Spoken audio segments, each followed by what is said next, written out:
What a great win, and thank Buckeye Nation for supporting us, and also much respect, as I told Coach Canada, that wow, was that just a back and forth.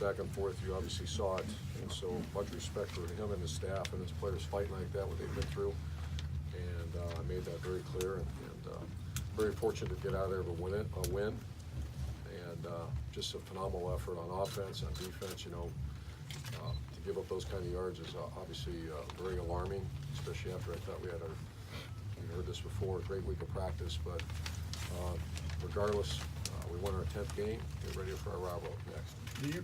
Over here to the right, Tim. Yeah, Urban, when just your assessment on what was going on there defensively, especially in the first half, and what. Well, 2 were missed tackles, is what I was Yeah. told. I can't see from the ground level, but I'm going to watch it when I get back, or maybe on the plane. And missed tackles, and then they got behind us in coverage a couple times, and they only threw 11 passes. Yeah. And they had 2 big hits on us, and completed 6 balls for 180 yards. And on the 2-point play, what did you guys expect? What do you remember hearing on the headphones? I wasn't even on the headset for that one. Yeah. You know, I know they ran a shovel option. I even asked their coach afterwards. It looked like a shovel option, or a shovel pass. If it's closed, they need to throw a pass, and that's what they run. Very unique offense. This is. Were you relieved they went for 2? That this thing wasn't going to last very much longer? I would have probably done the same thing if I was that coach. The way they were gaining yards on us, and relieved we won. Did McFarland look like that on tape to you? Yeah, he looked good. Not only ran for 300 yards. Yeah, Coach, J.K. Dobbins, the day that he had, a career day for him, just what he was able to accomplish, 37, 38 carries, and then the situation with Mike Weber, just why he did not play today after having a big game last week. Yeah, he practiced on Tuesday as a quad cruise, and it got worse. And we were hopeful all the way up until today. It just couldn't go. And DeMario gave us a few plays, gave us a dynamic kick return, and he's going to be our kick returner, obviously. And yeah, without Mike, J.K. just we rode him 37 carries for 200 yards against very good run, top 20 defense. Ari? Urban, I know getting a win on the road in the Big Ten is tough, but when you see some of the defensive issues that we've been asking about all year, 300 yards and rushing almost in the first half, it didn't seem like you guys adjusted to the play that is it an alarming situation that you have here defensively, giving up 50 points? It is. I thought we broke the rock a little bit the last couple weeks with the limitation on big plays, and they played, look against Michigan State, we gave up, other than the quarterback run, I think for the whole day, 18, 20 yards rushing for the whole day, other than that when the QB got out of there. So alarming is the right word, but we won, and let's go back to work. Do you feel like moving forward, you guys are just going to have to learn how to win by giving up, in games where you're giving up big plays? Can you ever accept that? No, we're not going to accept that. Rob, middle here. Urban, you have 4th and 1 in the OT. What are you hearing through your headset? Did you call the pass, pretty gutsy call? Ryan called it, obviously I had to prove it, but a very stout defense, and the thing that you saw today in that short yardage is, Dwayne went in there and kept the ball coming. You have to. I just don't know any other way, or you got to throw a lot. And 4th and 1 I heard the call. What do you think? And great call. Over here to behind Coach to the right, Doug. Urban, on the defense though, when we've been talking about giving up big plays, we've been talking about that since the beginning of the year. When you're in week 11 and you're having some of those same issues, is there something going on with the coaching that's not getting corrected when you're dealing with some of the same stuff this late in the year? Well, it's the players and coaches together. If it's a missed tackle, then we're not teaching tackling enough.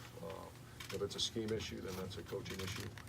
I can't give you the answer right now. I'll probably have a little more answer for you on Monday. But it's very alarming. And just, again, the camera's on you all the time on the sideline. Just as you go through this emotionally, what's it like emotionally for you in a game like this? There did seem times when you're just, you guys miss this or something happens, but then you do something great. What's it like for you? What's it like for you? I mean, I'm not getting. Okay. I got to write the story whether win or lose, but I can't imagine. What It's frustrating when you see a pick six, when you see a tight end not release on a pass and the quarterback fumbles, and you see a guy that very good running back from Maryland. So I mean, it's up and down, up and down. I look, what a chess match down at the end of the game when I wonder if they, if they don't score there, more clock goes off, and I'm not sure what happens. So. A very emotional game, and doing this a long time, but that's a very, I think it's our, I can't remember how many overtimes we've been in, but we've been pretty good in overtime games. Tony? Urban, Dwayne Haskins has set a bunch of records at Ohio State, but what kind of step forward did he take as a team leader today? Ran harder than we've seen him before? He did. He What did. kind of step did he take today? Yeah, he did. He needed to take that step. That's the next step in his career, is the toughness, the leadership, and obviously through the ball. Everybody, you gotta remember now, that was a top 20 defense that we went against. And I thought a lot of guys made some big plays for us, obviously. Austin? Urban, you know what's coming next Saturday. I wonder what you saw today has, if you think that this version of Ohio State is ready for that rivalry test. We'll next have to week. play better than we did on defense, or we won't win that game. So that's gonna be the message all week, and I anticipate we'll play much better. Over here to the left, Bill? Yeah, along those lines, how exasperating is this team for you to week in, like, you think you have problem solved and you don't, and mostly survive it, but how exasperating is it to coach this team right now? Exasperating? No, it's not at all. It's part of, like I said, done this a long time, and we've had situations where one side's not playing very well. You know, last week against Michigan State, you know, the offense was hanging on by a thread, and the defense kept us in it. And so that's just part of the game. And then the kicking game saved the day. We were talking about Drew Christmas this time last week. So it's all part. It's up and down, and is it where we need to be? It's not. But we're 10-1, and we're gonna try to find a way to be 11-1. And final two questions, gentlemen, right here to the front. You've coached a lot of great quarterbacks in Tim Tebow and JT Barrett. For Hackins, what would you say throughout this season the best thing he's improved on since becoming the starter? And what do you think for your offense you guys need to fix against Michigan or improve on? I think he made the point that what's missing was the toughness element, and to pull the ball down and run and go get your yards, and he did that today. I thought that's the best he's done. I mean, I think he scored. Yeah, he pulled it in, and the regular replay, and he dropped his pads, and that he has to do that. And he's been willing, and we're now going to give him those opportunities. And his leadership was great. You know, he's getting better and better at that. And final question over here to the left, Tim? Urban, you mentioned toughness for Dwayne. Have you seen that building throughout the year, or has something kind of Well, switched Ryan the past Day does couple such a weeks? good job with him. You know, him and Ryan are very close, and you know, Ryan's just he's as good a coach as I've been around, and he's on him nonstop now, nonstop at practice, and you can see it. Great.